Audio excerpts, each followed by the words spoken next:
नमस्कार दोस्तों, I am sure ये न्यूज़ तो आप अभी तक सुन गए होंगे कि सुएज कैनाल जिस तरह से ब्लॉक हो गया था एक जायंट शिप की वजह से, अब इसको वापस से रीओपन कर दिया गया और धीरे धीरे जो बाकी के शिप्स अटके हुए थे वो वापस जाने लग गए। यहां पर आप न्यूज़ देख सकते हो, Suez canal reopens after giant stranded ship is free. तो यहां पर कई सारे प्रश्न आते हैं, ऐसा क्या किया गया जिसकी वजह से अचानक से, क्योंकि आपको याद होगा पहले बात चल रही थी कि शायद 1-2 हफ्ता और लग सकता है, लेकिन यहां पर ऐसा क्या हुआ, किस चीज की मदद से ये जो पूरा कैनाल है उसको वापस से रीओपन किया गया, शिप को कैसे हटाया गया वहां पर, प्लस यहां पर इंश्योरेंस वगैरह से रिलेटेड कुछ चीजें हैं वो मैं आपको इसके अंदर बताने की कोशिश करूंगा। चलिए आगे बढ़ते हैं। मैं हूं अंकित अग्रवाल और अपडेट के लिए आप मुझे फॉलो कर सकते हैं इंस्टाग्राम, फेसबुक और ट्विटर पर। मेरे लेक्चर की हर पीडीएफ आपको फेसबुक पर तो मिलेगी ही, प्लस साथ में आप मेरा टेलीग्राम चैनल ज्वाइन कर सकते हैं by searching Ankit Agarwal official. और जैसा कि आपको पता है कि यूपीएससी के एग्जाम्स आने वाले हैं, अगर आप अपनी प्रिपरेशन कर रहे हो 2021 के लिए, 22 के लिए, आप हमारे यूपीएससी कोर्स को ज्वाइन कर सकते हैं, जहां पर कॉम्प्रिहेंसिव वे में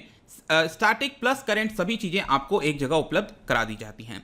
चलिए देखते हैं एग्जैक्टली यहां पर हुआ क्या है। तो ट्रैफिक हैज रिज्यूम्ड, जो पूरा इजिप्ट के अंदर सुएज कैनाल है आपका, करीब 1 हफ्ता हो चुका था, ऑलमोस्ट 5 से 6 दिन हो गया था कि जब से ये अटका हुआ था, लेकिन जो टग बोट्स वगैरह हैं उन सब की मदद से यहां पर इसको हटाया गया। स्पेशली यहां पर जो सबसे इंपॉर्टेंट रोल है वो ड्रेजर्स का बताया गया, मतलब कि जो मिट्टी वगैरह में अटक गया था शिप, उसको वहां से मिट्टी को काफी बड़ी मात्रा में निकाला गया। मैं आपको बताऊंगा आगे इसके बारे में। और इसके चलते कई सारे हंड्रेड्स ऑफ शिप्स जो हैं वो आपके एक जगह अटके हुए थे। यहां पर आप देख सकते हो इस तरह का आपका कुछ सिनेरियो हो गया था। आपने देखा होगा कि किस तरह से जो शिप है, ये ईस्टर्न वाला है, ध्यान रखिएगा, जो इसका फ्रंट था बेसिकली जो रेड सी है, नीचे आपका रेड सी है, ऊपर आपका मेडिटेरेनियन सी है। तो रेड सी को मेडिटेरेनियन यहां से ये ऊपर की तरफ जा रहा था और ईस्टर्न वाला साइड ये है आपका, मतलब आप कह सकते हो जो भारत वाला साइड है इंडिया की तरफ, ये वाला फ्रंट का शेप है, और ये इधर वाला इजिप्ट के साइड है जो अफ्रीका वाला साइड है, राइट।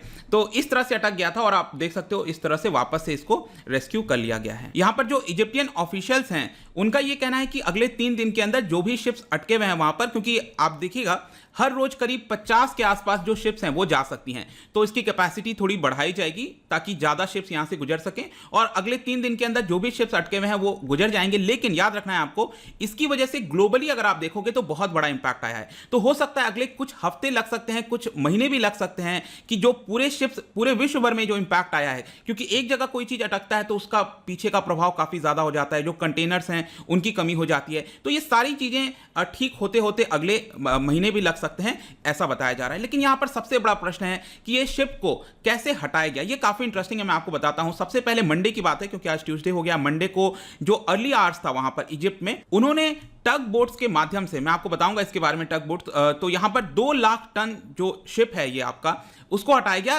क्योंकि सबसे पहले यहां पर जो ड्रेजिंग और एक्सकवेशन का वर्क है उसको बहुत बड़ी मात्रा में शामिल किया गया। ऑल्दो आपने देखा होगा बहुत सारे मीम्स वगैरह बन गए थे, लेकिन इन सबका काफी बड़ा रोल था। यहां पर ये जो आप देख रहे हो ना, मिट्टी वगैरह बड़ी मात्रा में निकाली जा रही है, शिप के नीचे भी यहां पर बड़ी मात्रा में जो मिट्टी है, सैंड वगैरह है, वो निकाला गया था। एग्जैक्टली मैं आपको बताऊं तो ड्रेजर्स की मदद से करीब 30,000 cubic metre of mud and sand, जी हां 30,000 cubic metres of mud and sand, इसको हटाया गया वहां से। उसके बाद जो डच की कंपनी है, स्पेशलिस्ट टीम है स्मिथ, उन्होंने यहां पर 13 टग बोट्स की मदद से, टग बोट छोटे होते हैं लेकिन बहुत पावरफुल होते हैं, इस तरह के आपको देखने को मिलेंगे, छोटे हैं लेकिन बहुत पावरफुल होते हैं। इनकी मदद से जब एक बार ये पूरा आपका मड और सैंड निकाल दिया गया वहां से, तो वहां पर जो अटका हुआ था उसमें थोड़ा सा रिलैक्सेशन हो गया, और फिर ये जो टग बोट्स हैं इसकी मदद से शिप को जो है वो आपका मूव कराया गया था। लेकिन इसमें एक और जो सबसे इंपॉर्टेंट रोल आया था वो आया था हाई टाइड का। मंडे को एक बड़ी मात्रा में हाई टाइड आया था, उसके बारे में मैं आपको बताता हूं। देखिए,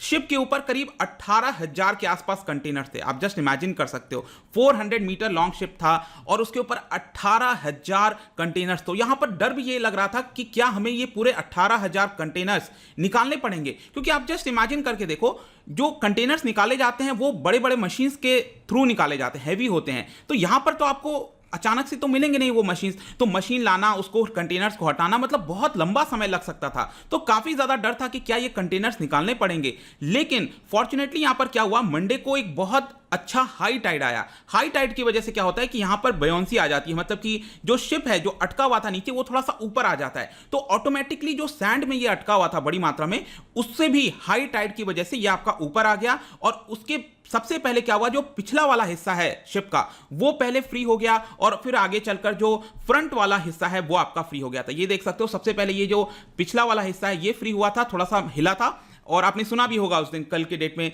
कि थोड़ा सा मूव किया है। तो ये पिछला वाला हिस्सा मूव किया था, फिर आगे चलकर ये आगे वाला हिस्सा ये आपका मूव कर गया। और यहां पर स्पेशली मैं आपको बताऊं तो जो टग बोट्स हैं ये इन्होंने अगले वाले हिस्से को अपनी तरफ खींचा, इस तरफ खींचा, और ये वाले टग बोट्स की मदद से जो पिछला वाला हिस्सा है उसको पुश किया गया, उसको आगे की तरफ पुश किया गया, तो एक तरह से मूव कर गया। और अब आप देख सकते हो कि जो शिप है वो आपका फ्री हो गया है। लेकिन अब इसको लेकर क्या किया जा रहा है मैं आपको बताता हूं।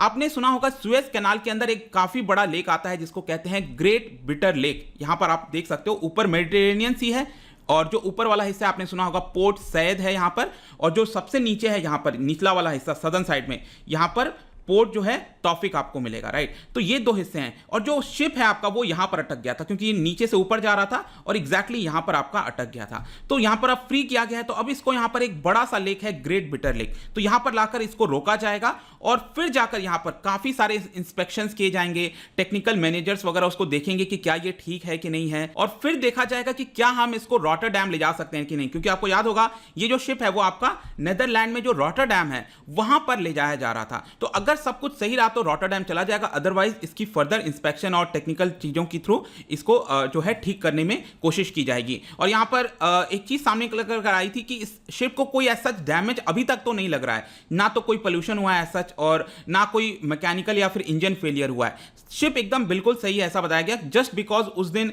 काफी बड़ा गस्ट ऑफ विंड आ गया था बहुत तेजी से, जिसकी वजह से शिप जो है वो दूसरी तरफ चला गया था। और यहां पर इसके अंदर आपको पता ही है कि इंडियन क्रू है 25 के आसपास, वो सभी लोग सेफ हैं। और जो कंपनी है जो इसको मैनेज कर रही है उन्होंने काफी तारीफ भी किया कि इंडियन क्रू जो थी वो काफी प्रोफेशनलिज्म दिखाई, और उनके हार्ड वर्क की वजह से कहीं ना कहीं हम इन सारी चीजों को कर पाए हैं। लेकिन यहां पर एक और इंटरेस्टिंग चीज मैं आपको बताता हूं कि जब ये अटका था शिप, तो ऑब्वियस सी बात है एक बहुत ज्यादा खतरा हो गया था कि क्या गुड्स एक जगह से दूसरी जगह जा पाएंगे कि नहीं। इसकी वजह से बहुत सारी जो शिप्स आए थे रेड सी की तरफ जाने वाले थे उन्होंने यू टर्न ले लिया, और वो बेसिकली अफ्रीका का रास्ता ले लिए थे। अब अफ्रीका का अगर आप इतना बड़ा रास्ता लोगे और वहां पर जाओगे इस तरह से, तो 2 हफ्ता मतलब 14-15 दिन एक्स्ट्रा लग जाता है।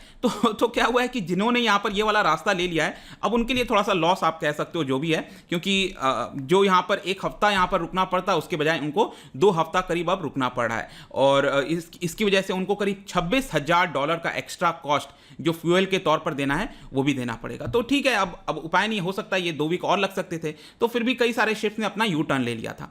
तो ये पूरा मामला है दोस्तों, किस तरह से इसको फ्री किया गया है। लेकिन इंश्योरेंस का एक काफी इंपॉर्टेंट फैक्टर है, मैं आपको बताता हूं भारत की तरफ से क्या है इसमें। अभी तक एग्जैक्ट कॉस्ट कितना लगेगा, जो ग्लोबल इंश्योरेंस इंडस्ट्री है पूरी, जो इंश्योरेंस प्रोवाइड करती है मरीन सेक्टर के अंदर, मतलब कि अगर कोई शिप है उसको डैमेज हो जाता है, कोई शिप डूब जाती है, कंटेनर्स में कोई डिले हो जाता है, हर एक चीज के लिए यहां पर इंश्योरेंस होता है। तो आपने देखा किस तरह से बहुत बड़ा एक इंपैक्ट आया है, डिले हुआ है कार्गो को लेकर, कुछ शिप्स अगर डैमेज हुए हैं, सभी चीजों को देखकर यहां पर मिलियंस ऑफ डॉलर्स, आप कह सकते हो hundreds of millions of dollars यहां पर जो ग्लोबल इंश्योरेंस इंडस्ट्री है अब उनको पे करना पड़ेगा। भारत की तरफ से अगर आप देखोगे तो प्राइवेट सेक्टर के अंदर 2 कंपनी है, आईसीआईसीआई लोम्बार्ड और टाटा आईजी, जो ये मरीन इंश्योरेंस सेक्टर है उसमें इंश्योरेंस प्रोवाइड करते हैं। और गवर्नमेंट की भी कंपनी है 2, न्यू इंडिया एश्योरेंस और ओरिएंटल इंश्योरेंस, ये दोनों आपका गवर्नमेंट की कंपनी है भारत के अंदर जो मरीन से रिलेटेड इंश्योरेंस प्रोवाइड करते हैं। तो आई होप कि भारत का आपको समझ में आ गया होगा। तो यहां पर क्या होता है कि 2 तरह के आपको इंश्योरेंस टाइप के देखने को मिलेंगे जो वाटर से रिलेटेड होते हैं। एक होता है आपका हल एंड मशीनरी इंश्योरर, ठीक है, हल एंड मशीनरी इंश्योरर, और दूसरा होता है मरीन इंश्योरर्स। तो यहां पर जो शिप का ओनर है, अगर शिप को कोई डैमेज होता है तो उसका एक्सपेंस जो है वो H&M इंश्योरेंस से लिया जाता है। अगर कार्गो ओनर को कोई प्रॉब्लम होती है, मतलब जिसका कार्गो शिप पर रखा हुआ है, जो कंटेनर्स रखे हुए हैं, उसमें अगर डिले हुआ, कुछ प्रॉब्लम होता है, तो वो जो कॉस्ट है वो मरीन इंश्योरेंस से लिया जाता है। तो ये 2 डिफरेंस है, ये भी ध्यान रखिएगा। भारत के अंदर अगर हम बात करें मरीन इंश्योरेंस की, तो हर साल करीब 4,000 करोड़ का प्रीमियम दिया जाता है। जी हाँ, 4,000 करोड़ का प्रीमियम हर साल करीब दिया जाता है, इतना कॉस्ट आता है। और ऑब्वियस सी बात है ये देना पड़ता है, क्योंकि एक सिंपल रीजन है कि आप इंश्योरेंस कराना चाहते हैं, अगर कोई प्रॉब्लम होती है, जैसे ये वाला प्रॉब्लम हुआ है, तो लेट्स सी कि जो भी इंश्योरेंस आएगा, बट आई होप कि इसके बारे में आपको पता चल गया होगा। तो ये पूरा स्टोरी था दोस्तों, जो सुएज कैनाल वापस से रीओपन हो गया, अच्छी खबर है। और जाने से पहले, क्योंकि अभी हमने इंश्योरेंस की बात की, आपको पता होगा हमारे देश के अंदर जो रेगुलेटर है इंश्योरेंस का वो है IRDAI, that is insurance regulator and development authority of India. लेकिन क्या आप मुझे बता सकते हो कौन से कमिटी ने रेकमेंड किया था इसको बनाने के लिए, ठीक है, इसका गठन करने के लिए कौन से कमिटी ने रिकमेंड किया था जिसकी वजह से IRDAI ये आपका आज के रूप में जो हम देखते हैं वो आया है। इसका जो राइट आंसर है आपको पता ही है कि मेरे इंस्टाग्राम पर तो आपको मिलेगा ही, अगर आप इंस्टा पे नहीं हो कोई बात नहीं, टेलीग्राम से भी आप इसका राइट आंसर ले सकते हैं। मैं कई सारे MCQs यहाँ पर डालता रहता हूँ स्टोरीज के फॉर्म में, आप जाकर प्ले कर सकते हो। अगर आप मुझसे इकोनॉमी पढ़ना चाहते हैं, कोई भी कोर्स परचेज करना चाहते हैं, स्टडी IQ ऐप पर जा सकते हैं। आई होप कि ये वीडियो आपको पसंद आया होगा। मिलता हूँ आपसे next time, till then thank you very much, see you soon.